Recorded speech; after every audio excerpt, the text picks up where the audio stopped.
When you think of fantasy races, what's the first thing that pops into your mind?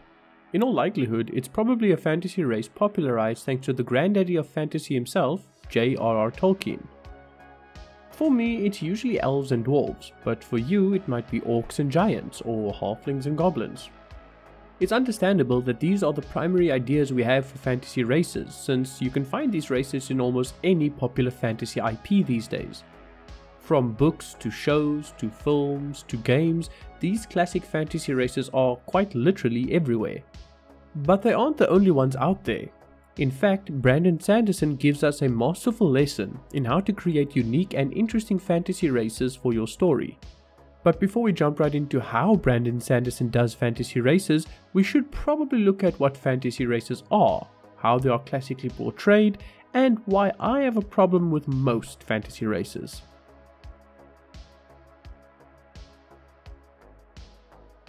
Fantasy races are like the things I mentioned before. They're often beings like elves, dwarves, orcs, halflings, giants, and goblins. These races have their origins in British and European folklore and were transformed from mystical creature to fully fledged fantasy race by Tolkien. Through this transformation, these races took on identities of their own and drew in generations of readers to the idea of cool non-human races within fantasy. Sci-fi had aliens, and now fantasy has their own races. It's because of this massive boost in popularity that many IPs began to integrate these races into their own world. The problem is that these intellectual properties tried doing what Tolkien did but failed miserably, in my opinion. Tolkien took these ideas and created entire cultures and empires for these races. What he did was wholly unique and genre defining. But what other creators did was to just take the template of what Tolkien did and try to pass it off as something of their own creation. Oh, maybe you were lucky and they made the elves a little different or the dwarves slightly less dwarven, but in general they were still the same races with a different coat of paint. Now this isn't necessarily an inherently bad thing. Tolkien set out to create a new mythology, and he was entirely successful in that pursuit. His mythology is now so embedded in our modern culture that almost everyone at least knows the name of Frodo Baggins or Gandalf, and certainly everyone knows what elves and dwarves are. His created mythology has permeated culture quite thoroughly, and I wouldn't be surprised if that's how future historians would see it as well. And while it isn't a bad thing that this happened, it did result in a lot of repetition and lack of creativity in this area of fantasy.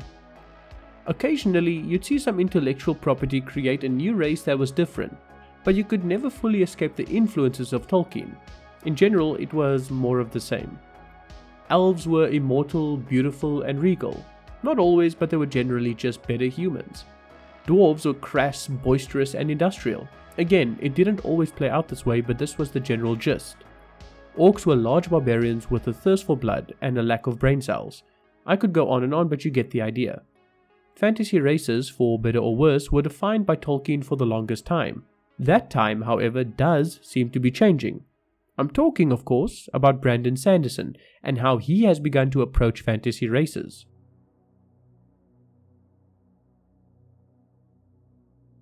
I fully believe that Sanderson will be as influential to fantasy 70 years from now as Tolkien is to fantasy in modern day. Brandon will be seen as the next step in the evolution in the genre, and he's already being seen in that way in certain regards. Like when it comes to magic systems in fantasy, he's kind of the guy you go to. And slowly but surely he's becoming that for many other aspects like mental illness in fantasy, religions in fantasy, world building, and as this video postulates, fantasy races. Sanderson is probably not the only one doing these things in the genre, fantasy races included, but he is the biggest. He's also the most prolific and the one with the biggest public profile. Not to mention he is actively teaching a new generation of fantasy authors how to write fantasy with his lecture series and podcasts. On top of that, he's slowly becoming an internet personality in his own right with his YouTube channel. All of this tells me that whether he's the first to do something or the best at it is irrelevant. He will have the biggest impact and will be the one future authors point to when they explain why they do what they do. Anyway, all of that being said, let's look at exactly how he tackles fantasy races in his fiction. Now, I will be veering into some slight spoilers for Mistborn and the Stormlight Archive here, since I'll be using examples of races from those stories. I will try to avoid plot spoilers where I can, but be forewarned if you're the kind of reader who can't stand any kind of spoiler whatsoever. First off, let's look at some of the races in Mistborn. I'm talking of course about the Colossus and the Kandra. The Colossus are a race of gigantic humanoid creatures with a subhuman intelligence and a desire for nothing but blood and violence. They start off with very saggy skin that hangs and droops from their bodies, but they eventually grow into it and ultimately outgrow it. Their skin will eventually tear in places, and if they get too big, their hearts will start giving in. They're a barbarian race that never stops growing. The Kandra are essentially a race of spies. They are blobs of gelatinous goo that can absorb the bones of a person and disguise themselves as that person. Though their laws forbid them from killing humans, they do work for humans as spies and informants, their master generally being the one that does the killing. This ability to impersonate anyone and the fact that their homeland is incredibly well hidden and guarded means that finding a Kandra is incredibly difficult.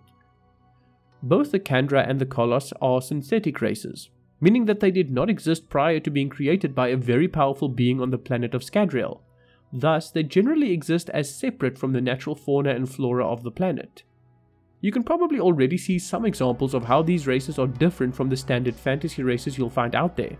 But let's look at the races from the Stormlight Archive first, then we'll see what lessons we can learn from Sanderson's methods.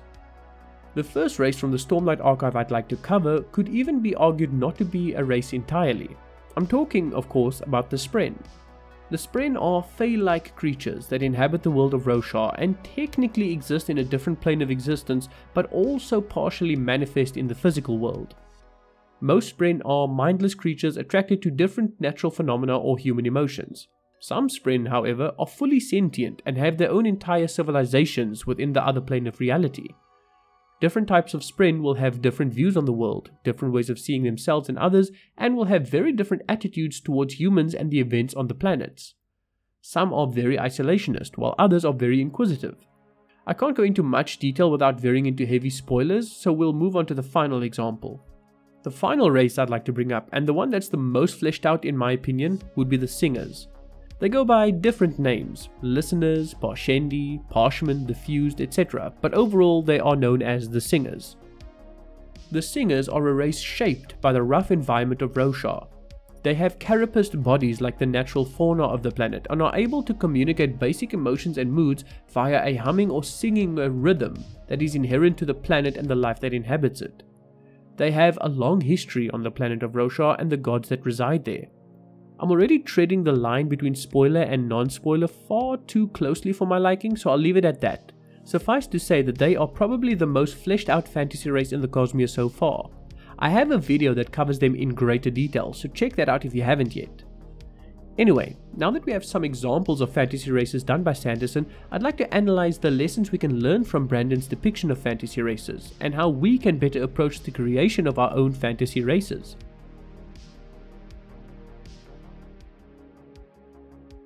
The first thing I notice when I look at those fantasy races of Sanderson is their unique cultures. None of them feel derivative of humans or even Tolkien fantasy races. Each race has unique beliefs, perspective, rituals, and cultures in general. If you want to make sure that your fantasy race feels unique, try and dig into their culture and what makes them unique. How do they see the world? What do they believe about people and life in general? How do they express these beliefs? Do all of these beliefs and perspectives make sense in the widest context of the race as a whole? And even within the race, are there people who agree or disagree? Are there some members of the race who see things on one way and other people who see it a different way? And of course, if we're speaking of a wider context, when constructing your fantasy race, consider what their origins are. How did they come to exist? What did they look like at different stages between their origin and the current day? And does their attitude and perspective reflect this origin? If they look a certain way, does it inform their beliefs, perceptions of beauty, language, and how they interact with other races? But even when you've considered all of these questions and tried to make your race as detailed and unique as possible, there is one thing you must avoid. You must ensure that your race is not a monolith. Nothing riles me up more than reading a story where the humans have multiple kingdoms, religions, factions, and belief systems, but then the fantasy race all believes the same thing, acts the same way, follows the same side of the conflict, and talks the same way. Why do the humans get to be varied in their depiction, but the fantasy race has to be uniform? Races are not monoliths. Races are constructed out of individuals who each have their own wants, desires, aversions, beliefs, and goals. When you paint them all with the same brush, you completely sap the believability from the story because it seems completely unbelievable. Monolith races are a major red flag and a massive indication that the writer did not consider their race with more care or consideration. I hope you enjoyed the video and that it at least gave you some things to think about when crafting fantasy races, or basically anything else from your own fictional worlds. Thank you very much for watching. I sincerely appreciate all of your time and attention. If you enjoyed the video, please consider leaving a like, since that's one of the biggest metrics that YouTube looks at when recommending it. And if you'd like to see more, please hit that subscribe button so that you can be notified of future videos. Take care, and we'll talk again very soon.